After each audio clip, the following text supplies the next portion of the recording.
It's day 286 of the Ukrainian resistance. Ukraine Media Center Ukraine Forum continues its operation today. My name is Vasil Samakhvalov, and joining us right now in our studio is Oleksandr Kharchenko, director at the Energy Industry Research Center. We'll talk about the Ukrainian power grid. There was an attempt of a rocket strike, missile strike, the day before yesterday. So we'd like to ask, what are the consequences of that strike? The missile strike, which has taken place the day before yesterday, was a mid-size by our latest estimate. 70 missiles is a large number.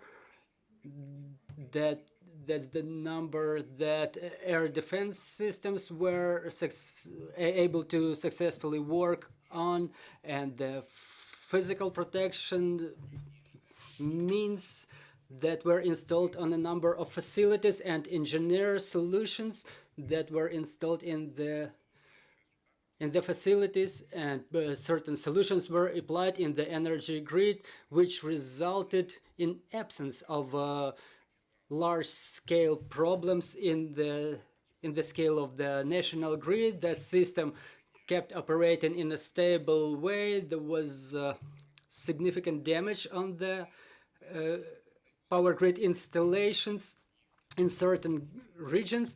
They were not so serious that it wouldn't have been possible to restore them immediately. And as I checked yesterday, 90% of the consumers afflicted the day before yesterday, they're back on the grid right now. Unfortunately, there is still deficit in the system. We're lacking 17 to 20% of the power generation, or I would rather say transportation than generation, to cover the consumers. That's why the rolling power shutdown schedules are still in place. The most complicated situation are in Kyiv and Kharkiv regions. The situation is difficult in Odessa, and we understand that Kherson is out of competition. The reconnection of the city to the grid is still in progress. Step by step, it's being reestablished. There are attacks on the power infrastructure of Kherson. They're taking place every 2 hours or so. The Russian terrorists, in fact, they purposefully continue destroying the facilities.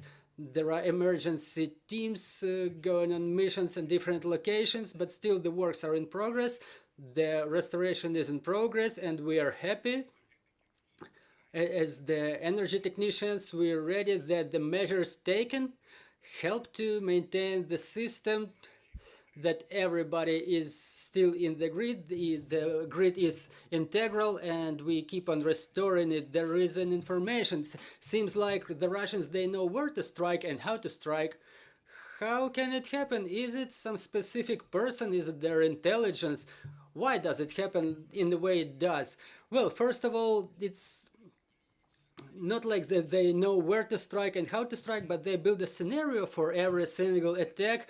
They have targets that they don't usually achieve. However, we know exactly what they were trying to do every single time. But we know that before February 24, 2022, Russia was in the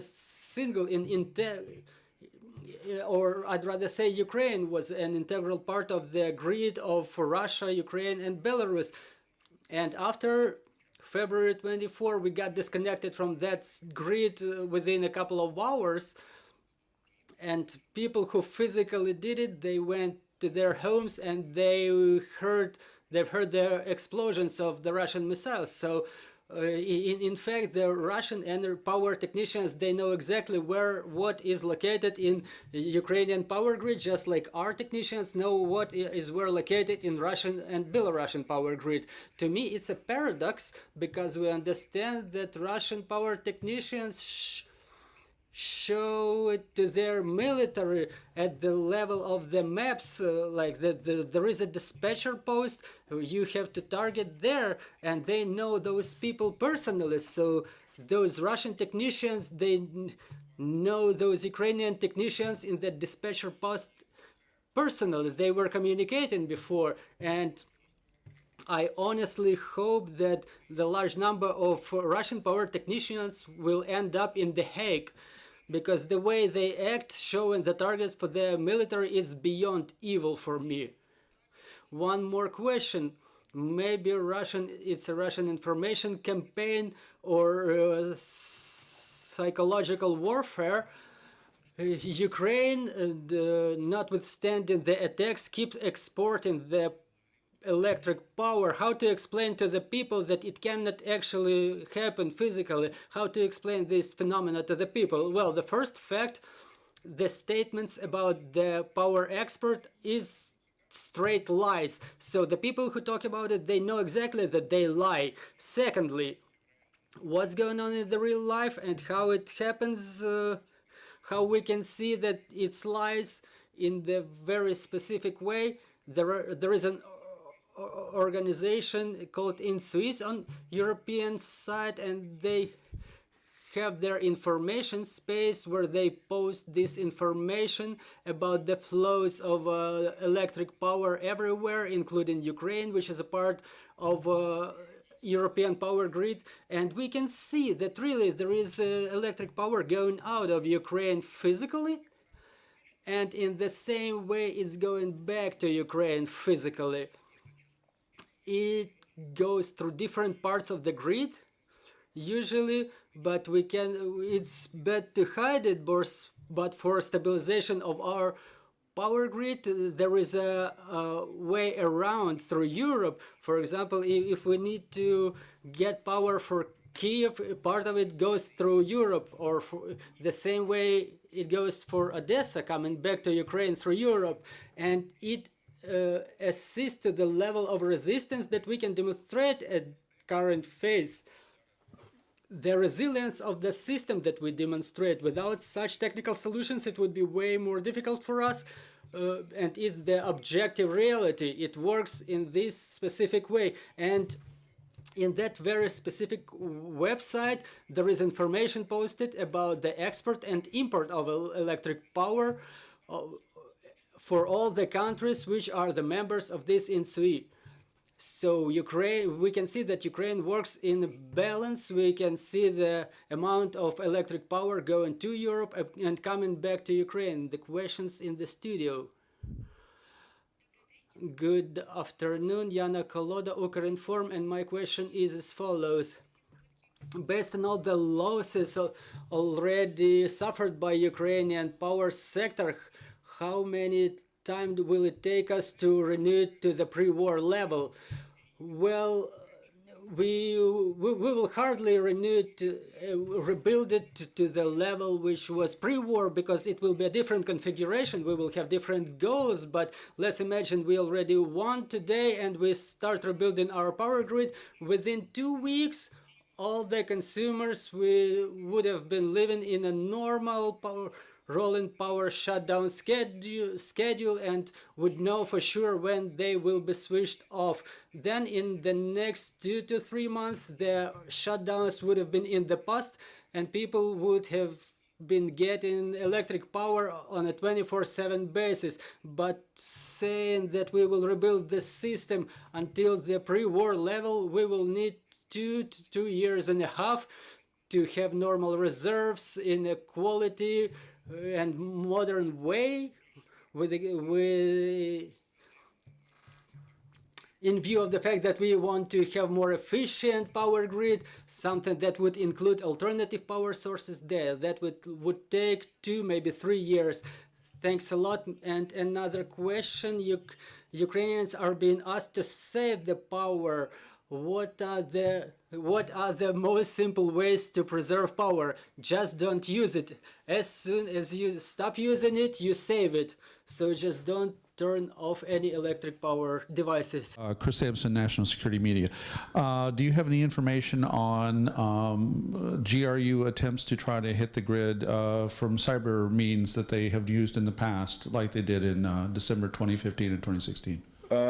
I could be wrong, but in my mind we have from 7,000 and 9,000 cyber attacks per day. All this time, with some peaks in days where we have a missile attack too, automatically it means that before and in time of missile attack we have some peak of cyber attacks. But we was well prepared, no any success. I have a follow-up question when you're ready. Charlie Hansen with the Davenport International Foundation and the Hansen Gazette. Can you tell us something about any aid that's coming from outside Ukraine, NATO? Is it helpful? What is being supplied? What is lacked? What more should be done that's not being done? I could say that it's a lot of aid which moving, a lot of aid in discussion. We have really huge support from side of our Western partners and colleagues on different levels, even from like companies, and we have some example when people in Poland or in Germany, some energy staff take the weekends to move some equipment to Ukraine. At the same time, on national level, it's a well-organized group led by J7. And now we have a lot of, I could say, direction how the support moving to us. We already have some from Baltic countries, something from Poland, and moving more and more. The main area where we really need help from international partners now is high voltage network restoration. It means we need high voltage transformers, and just to give you an understanding what is it, it's weight like 250 tons and size like 2 railroad cars, and it's exclusively high tech, which even to produce you need to spend several months, as it's never produced for storage. It is always an order. That now we are working to order it around the world together with our partners, with financial support, with organizational support, that we are really in very active dialogue and we have a lot of support.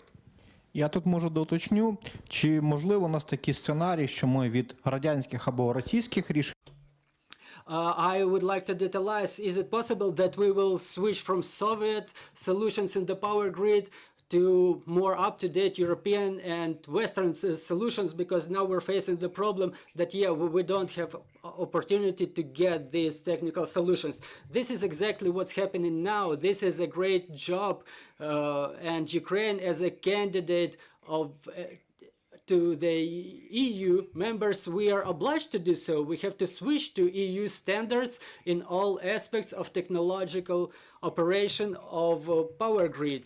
This work is in progress. We rearm our power grid with European, or I would say rather Western equipment using Western standards, because it's currently a mix between the European and other solutions.